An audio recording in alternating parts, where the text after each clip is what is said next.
Welcome to the Action for Happiness podcast.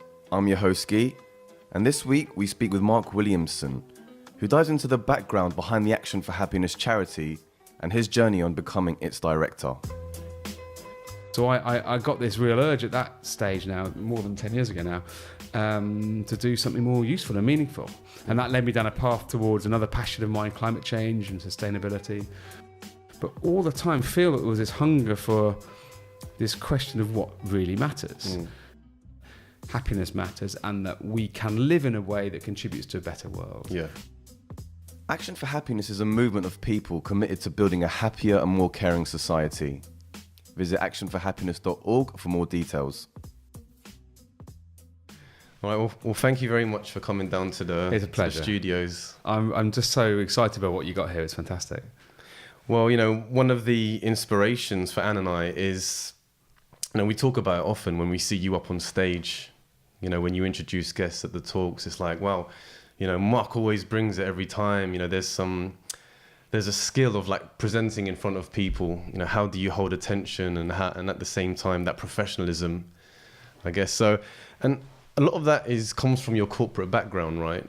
Well, it sort of does, and it doesn't. I mean, I do have a corporate background, and I guess some of my ability to present comes from that. But actually, I was a terrible presenter. Really? When I was in corporate life. Well, in the content was fine, but there was no passion. Yeah. It was really dry. If I look at videos of myself now doing previous jobs, it's just so desperately dull. And I think the difference isn't because I've become particularly great at it, it's because what I do now is something I believe in. Yeah. And people say to me, it really comes across how passionate you are. And I think that's the difference. When you're talking about something you care about, the humanity comes out, the warmth, the enthusiasm. So I think that's the thing that I now feel really proud of, in that when I stand up on the stage, these are the people I respect. These are the audience that turn up to these Action for Happiness events. They're brilliant people. So it's a real privilege to do that, actually.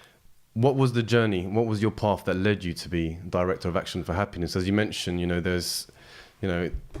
it completely changed who you are, and I think it's a really inspirational story. So why don't we begin there? Oh, thank you. Well, I think in some ways my story isn't particularly remarkable, but I think it's quite helpful potentially because it reflects a challenge loads of us face about what does really matter. And in fact, this has become a theme for almost everything we do with Action for Happiness. What really matters, and what are our priorities, and how do we choose to live wisely?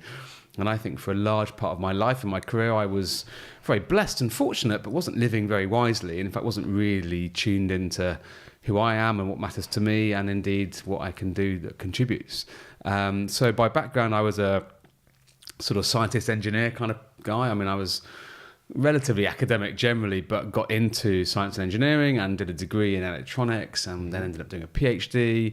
And sort of the first awakening was in that world of science, which I loved, realizing that I was a people person. I was motivated to be with people, and sitting in a lab doing research wasn't really me. It left me feeling low energy. So I was like, okay, I need to go into a people-focused job. So I went to be a consultant, management consultant, which kind of used a bit of my technology knowledge, but then rapidly became commercial and all about teams and challenges and strategy and so on. And I'll be really honest, I was partly motivated there by a desire for financial, I don't know if it wasn't to be rich, but it was for stability. There was a real sense of like, actually I could earn some money doing this thing that maybe I couldn't earn as an engineer scientist. And although that wasn't a super high priority for me, like I have to be honest that like there was something in this about, a materialistic ethos actually, which I feel very differently about now, but was definitely there and kind of culturally conditioned that actually in my peer group, it was like, earn lots of money because then you can whatever. It's the message we're told from a young age. It isn't actually the message I was told in my family. I'm very blessed to come from a quite grounded family background. My mum's a passionate Christian and school teacher. My dad's is an engineer and scientist. But again, the sense in our house was never money matters. And yet somehow at a sort of early 20s age, I was, I want to get a job that sorts me out financially. And I got up that ladder, and in IT? It's sort of IT related, but it became more about the strategy that goes with that and the project management and all the complexity. But yeah, it had a technology component to it. And I I was chasing up a ladder. This is the metaphor I ended up using years later, which was I'd been conditioned partly by family desire for me to, quote, succeed, but also the kind of peer pressure to have more responsibility, earn more money, be more successful, be seen as being good at something. So I was charging up this ladder, but I never really stopped to see what the ladder was leaning against, you know. So I was getting better and better paid, getting more and more responsibility, actually getting more and more stressed and more sense of emptiness, actually. So this idea of, you know, being, quote, successful, but inside feeling the opposite. And it turned out, you know, that actually a lot of muscle pain is caused by tension, which is caused by stress, not by physical problems so much. And it really shocking. So when I read about this, I thought this sounds like nonsense. Yeah. But this book that Kate gave me helped me learn what I now know to be called mindfulness, actually. At the time, it was like a breathing exercise. But it was stopping, tuning into how you're feeling, breathing, calming. And I kid you not, I went from being, I'm in pain constantly, sometimes I can't get out of bed, sort of level of agony, I've stopped doing any sport, to being running again, playing sport, you know, living a pretty normal life again within about 2 or 3 weeks. It was literally like, well, how does that work? That's crazy. And it flipped my head because the rational scientist in me said that doesn't make any sense. But basically it was the beginning of hang on a second, what goes on in here, you know, has massive effects on everything, our relationships, but also our physical functioning. So I went off to do an MBA thinking I'm going to go into some other field of business. But on a business degree, you get to look at all the different sectors. And I just found this really strong sense of whether we're looking at how to make aircraft, how to sell toothpaste, how to, you know, what fast-moving consumer goods, all these different sectors.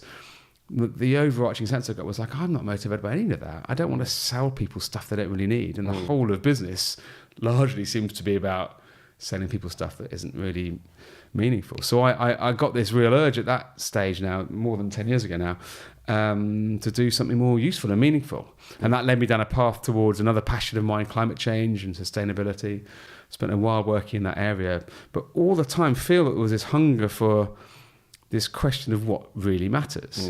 And I discovered Richard Layard's book. So many people will know Richard Layard is the co-founder of Action for Happiness, a very eminent economist, wrote this book, Happiness Lessons from a New Science, that totally changed my life when I read it. And basically says, you know, the story we have about progress, what really makes for a good society and a good life, you know, about more and more wealth, more and more sort of material progress. It's just a broken story. And so he looks at it from a societal basis, but I found this myself. Like when I let go of the chasing the material and the financial and said, you know, how can I live a happier life? And I spent more time with friends and started a family and changed my career. And suddenly it was like a sense of, wow, this is better. I'm less stressed. I feel more purposeful. I think there's something in this link between personal and societal. So when we personally shift to focus on what really matters to us, you know, something quite profound happens. But as a nation, as a kind of culture, we need this more generally, that when we stop chasing GDP growth or obsessing about, you know, being the best and the cleverest and the fastest and, you know, and generating the most stuff, then again, as a society, we kind of tune back into what matters. And so this is where my great shift comes from. But I think it's also where Action for Happiness comes from, this question of what matters. And I was encouraged to change my priorities. I sort of I've been spending so much time thinking about the money and the stuff and the success and what other people think. And when I shifted to like, actually, this is what I find motivates me. When I spend more time pursuing things I care about with people I love, doing things I'm passionate about. So when I try and explain Action for Happiness to some of my friends and family, you know, I do get that feeling that as soon as I mention it, people kind of already understand what I'm talking about. And it's, oh yeah, that. So can you give me some examples of, you know, what is Action for Happiness actually doing? You know, if I were to go then explain to my friends, what is the mission and, you know, what is being done in order to achieve that? It's a great question. I mean, the fundamental idea of Action for Happiness is incredibly simple, but quite profound when acted on. And it's basically that an individual, anyone, could join a movement, join a group of people that have this shared conviction that happiness matters and that we can live in a way that contributes to a better world. Yeah. So the Action for Happiness pledge is I will try to create more happiness and less unhappiness in the world around me. You know, again, very simple, but huge implications if you act on it. And people do act on it in different ways, and I can give you some examples. Well, from a personal perspective, this can apply in how I am as a parent, or how I am as a partner, as a friend, in my community, at my workplace, and so on. I mean, the way we sort of collectively, as a movement or through our own work within the small team at the middle of this, but I always like to say that this isn't really about the team. Anyone who knows the Action for Happiness team knows how small and resource constrained we are, and that the power doesn't lie in the few people in London doing work. It lies in the thousands who are hopefully inspired to do something differently. But the sorts of practical examples of action that's being taken. So there are, at the big picture level, people like Richard Layard, Anthony Selden, the sort of co-founders of Action for Happiness, and others who are politically and socially motivated, who are trying to push for change in things like policy. So how do we get a school system that, you know, isn't just measuring grades but also measures children's well-being? How do we get a health service that isn't just focused on physical illness? It's about not just also caring about mental health, but actually doing it in a preventative way, not just about picking up the pieces when people have fallen off the cliff of serious depression and anxiety and so on. How do we create an economic policy that isn't just about growth at all costs, that actually says, no, actually unemployment or avoiding unemployment turns out to be way more important for our well-being than whether or not the economy is grown by X% each year. Yeah. You know, we know that when people lose their jobs, it's not just about the money, it's a sense of identity. And so there's all kinds of big picture things like that. And we're involved in some of those conversations. We run, for example, a series of dinners with quite influential decision makers in health and education, and try and start conversations about you know, what can change. So that's one thing, but you know, only obviously involves a small portion of our supporters who have kind of connections in that area. Then you move into something like the school system. We have now a fabulous toolkit that some supporters of ours developed that can be used in primary schools. We have an increasing range of teachers that really care about these ideas and are trying to act on them in schools. But again, only really relevant to those who are in education, really important. We have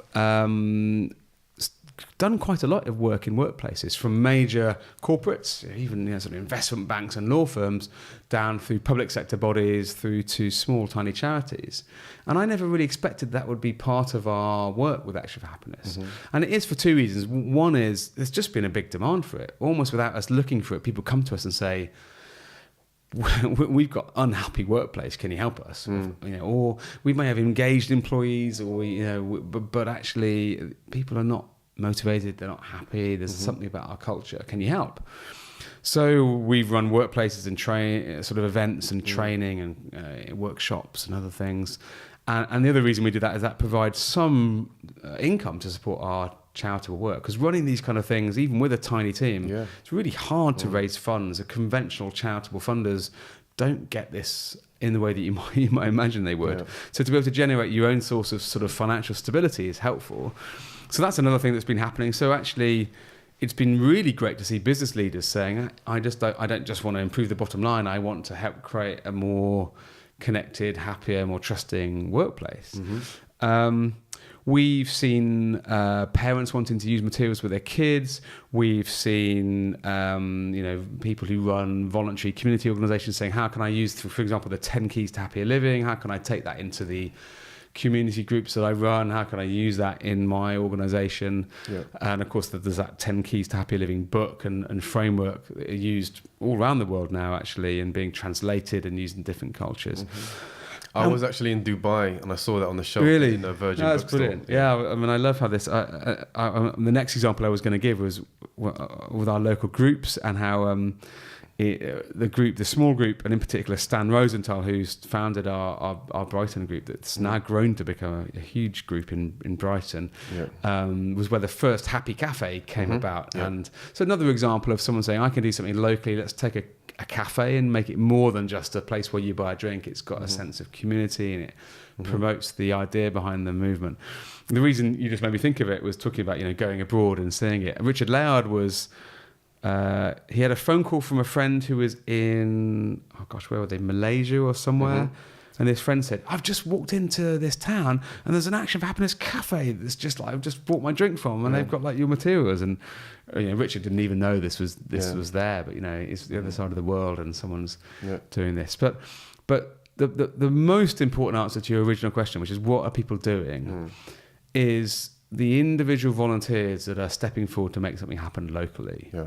The most important thing we found with the whole of this Action for Happiness movement is that even though books are great and events are great and online communities are great, you can help people and affect people and inspire people through those things. The most life-changing thing we found is when you get people together face-to-face to have what we now call conversations that matter, ideally in small groups near where they live or work.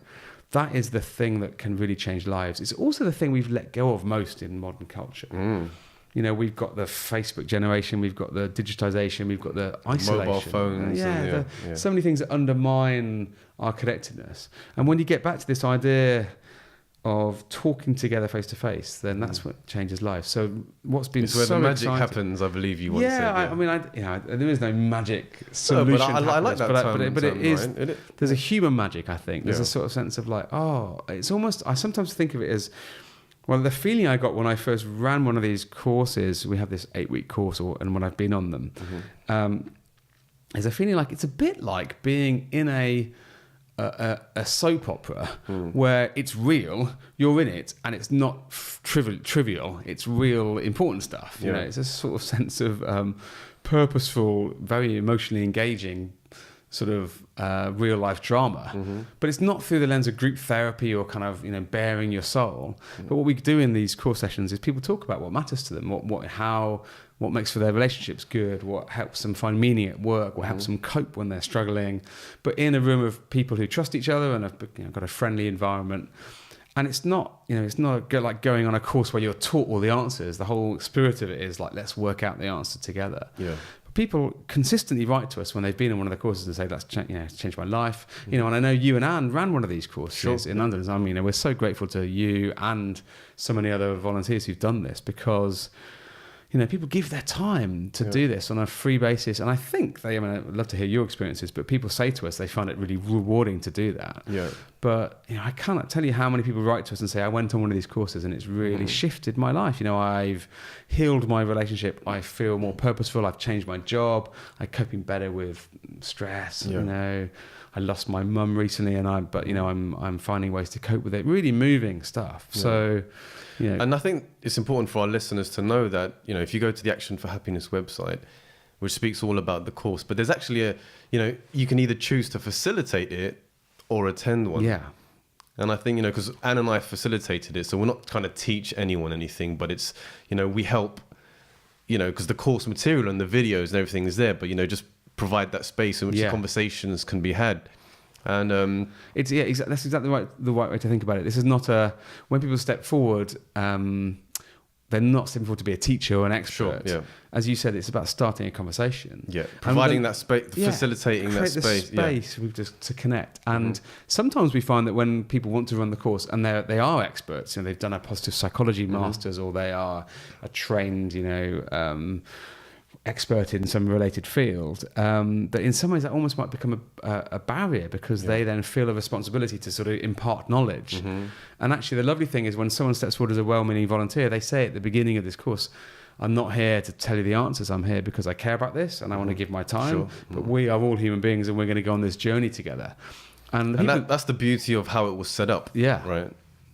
Well, that's the intention behind how we created it. And I've just been so touched and moved and overwhelmed actually by seeing the people who've come forward to do this. I genuinely worried that many people who stepped forward to run the course would either have the wrong motivation or they would just be inappropriate. And something about the way we've articulated what this is all about. Yeah. And I think the fact that it does take a bit of work and effort to do it. I mean, you'll know the amount of preparation that went into finding the right venue, thinking about how to structure it and so on.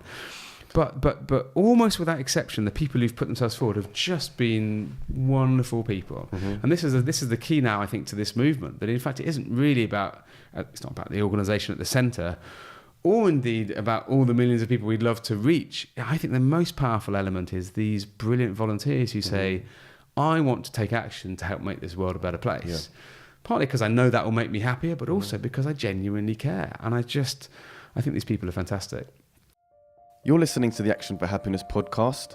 I'm your host, Guy, and on today's episode, we speak with Mark Williamson, director of the incredible Action for Happiness charity. There was an amazing crowdfunder.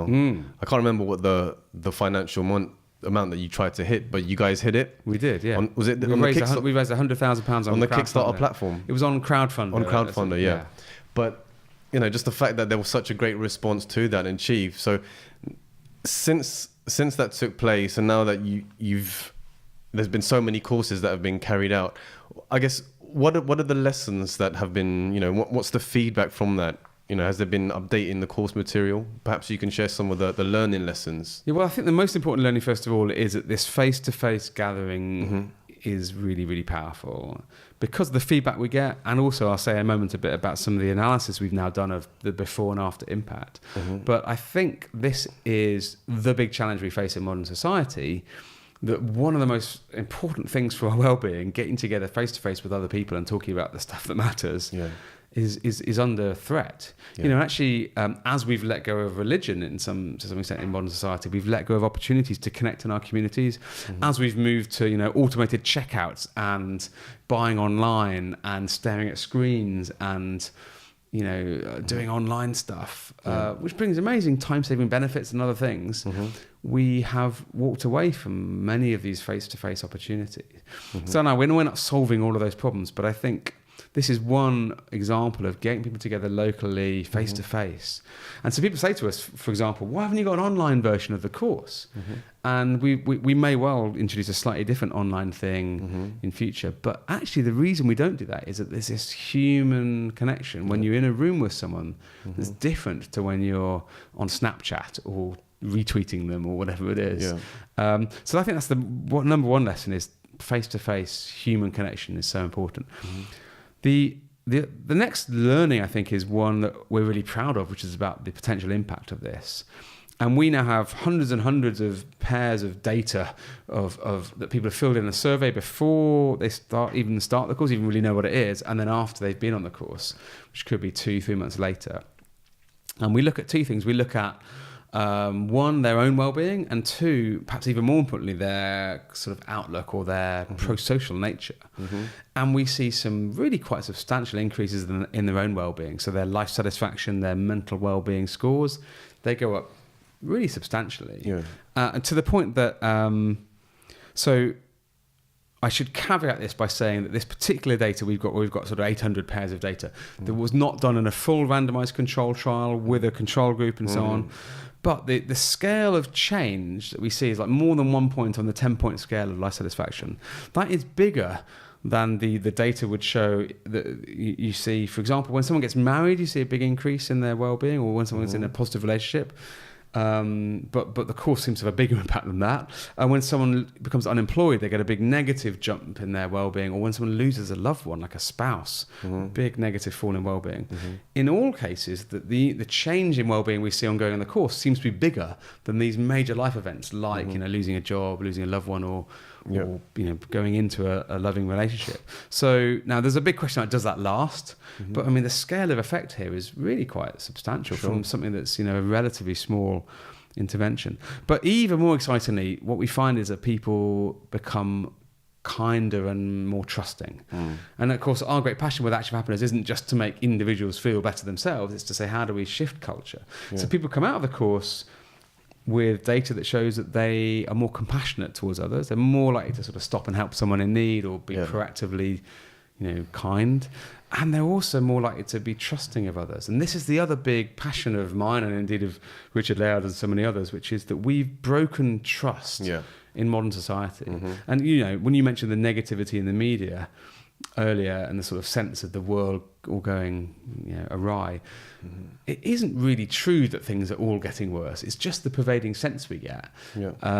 And Steven Pinker's Better Angels of Our Nature is this wonderful piece of work that sort of shows that actually, although there's been various blips over time, humanity has been getting progressively less violent, longer living, more generous. He mentions now is the safest period we've ever. It's incredible actually when you look at the really big picture, and yet we don't see that. And one of the things about the media narrative and the current culture is that we think people are bad. People other than the ones I know directly can't be trusted, are out to get me, and just isn't really true. But it erodes trust. And when trust gets eroded, we then act in more self-centered, less compassionate ways. So the fact that we see, again, a greater than 1 point on this 10-point scale increase in social trust when people come out of the course, because there's a sense of like looking around and going, actually, I want to reach out and help others. I'm motivated to make a difference.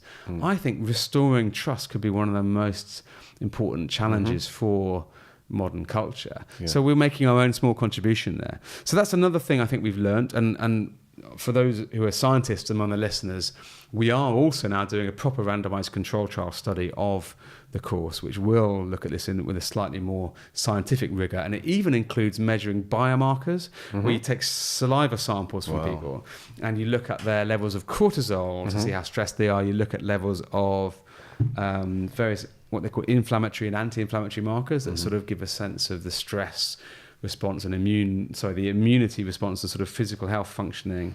So it's like, does this stuff actually change our physiology? Now, we don't know the answer to that yet, but I think it's conceivable that when we're happier, when we're more trusting, we're also sort of physically better. But I think your question about what have we learned is perhaps even more interesting when you think about what have we learned about building a movement and sort of, how this can spread. Yeah. And one of the things we're learning is it's really hard to do this, not in terms of helping volunteers make change happen, or even in fact of changing lives. It's about making something go from a small idea to a big idea. Yeah. We've got these passionate volunteers. We've got the Dalai Lama as a patron, which is quite an attention-grabbing thing. We've got now a proven course. We've got, so much, in principle, support from the funding as well. A bit of funding. These courses generate some of their own support because we ask people to make donations. And in general, on a course-by-course basis, the donations are greater than the cost of the venue and the refreshments. And yet still, going from a few hundred courses with a few thousand attendees to what you really need, which is thousands of courses with millions of attendees, that jump is really hard. I mean, every business and every startup knows this, that scaling up is tricky. Yes. But our big challenge now is, how do we reach the masses? Why is it that when we go and talk to people, they don't really know about this? They don't really know about the course. They don't know about Action for Happiness. The challenge I think we all face in wanting to change the world is just cutting through the noise of so much stuff, that's just trivial nonsense. That, how can we help people tap into this stuff that really is life-changing? And, I don't know the answers to that, but we're working on different ways of, different theories of behavior change, of communication, of engaging people. So if you've got any great answers on spreading the word, then the podcast helps. Podcast helps. Well, I truly believe that the podcast is a great way to spread the message. And just as your passions combined, the passion of great conversation, speaking amongst friends, and at the same time, using that as a platform to share ideas. That's really what's driving us. Yeah. Well, again, thank you for all you do, and. It's the little things that together do make this big difference. I really honestly believe that when you look at all the little ripples of enthusiasm, creativity, generosity that members of this movement have already shared and acted on in the last few years, whatever legacy this thing leaves is thanks to those people and that kind of compound ripple effect. Yeah. And I do believe that stuff makes a difference. In fact, actually, it's that we sometimes look for the big picture. We must change the system. And in fact, actually, just the way we treat each other has this really big impact. The little act of generosity, friendship, kindness, that then inspires others to do the same. And I think that's how culture changes. But, what I really love about the Action for Happiness group, and I think we could possibly end on this, is that, if you look at the history of guests that you've had on, like Richard Burnett and Claire Kelly, talking about mindfulness in schools. Then you look at Lord Layard and his work in government. Yeah. Then you got in the health system, and you got in so many different areas. It's basically tackling it from all angles, and that's really kind of where, if you want to make the shift in the general perception of it and that movement for good, I think you guys are absolutely hitting it on the head, and you leading the be the change that you want to see kind of movement. It's really incredible. Well, thank you for that. And I'm really glad you mentioned mindfulness, because haven't really said that word since I, at the start of this talk, talked about my own experience of learning sort of some awareness techniques that then transform my physical health. Yeah. And actually, I sort of, in some ways, that was what woke me up to the importance of this whole agenda around happiness and well-being. And I see mindfulness as such a powerful life skill and enabler for change. And I think it's lovely to see the whole global takeoff of the mindfulness movement. And, you know, we've had John Kabat-Zinn and Dan Goleman and Mathieu Ricard and Ed Halliwell, and all these, you know, amazing range of different perspectives on mindfulness. And I know it's had a huge impact on your own life as well, and Anne's life. And one of the things I think is misunderstood about mindfulness, well, lots of things are misunderstood. One of the classics is that this is about somehow clearing your mind and you know, sort of living a kind of, you know, in tranquility. And of course it isn't. It's about tuning into what's really going on. You know, it's waking up, not sort of shutting down. But the other sort of criticism in terms of changing the world that mindfulness gets is like, oh, well, how can you possibly achieve anything when it's about sitting there doing nothing? You know, just how can sitting still and breathing ever have a positive ripple effect? But I passionately believe, and I think many people in the Action for Happiness movement do this and practice this idea that it's when you're mindful that you're able to make wise decisions and live wisely. When you can get out of the chatter of your own mind and cut through the bombardment of stuff we get from modern culture and just say, this is what's going on and I have a choice. I have a choice about how to live and how to act. But that opens up the possibility not only to be happier, but also to sort of treat others more kindly, to make a wiser choice as a teacher, as a business leader, as a friend, as a parent. And I actually think this is the most powerful asset we have and the most sort of misunderstood opportunity in modern life, this idea of awareness and choice. You know, I think so many of us are in this feeling of pressured busyness, like society is like getting faster and faster and I've got to stay at my screen, I've got to do this and I'm always on. Distractions, interruptions. And I can't focus on anything for more than a few seconds, and if I sit still I kind of like, oh God, I'm wasting my life. And so mindfulness is this ability to sort of say, whoa, what's really going on? And be aware and be awake, and then to choose. So it isn't passive. It's not about sitting there and letting the world wash over you. It's saying, right, I can choose to be a force for good. I can choose to act on this anger or this sadness or this real emotion. And of course, with Action for Happiness, we're not trying to null out these negative emotions and say, oh, it's all fine all the time. We're saying, no, actually, there are constructive ways to respond to loss and adversity and sadness and, you know, unhappiness and frustration. And you know, mindfulness perhaps is the tool to help us turn those difficult situations and negative emotions into something constructive for ourselves and also for our loved ones and our communities and for social change.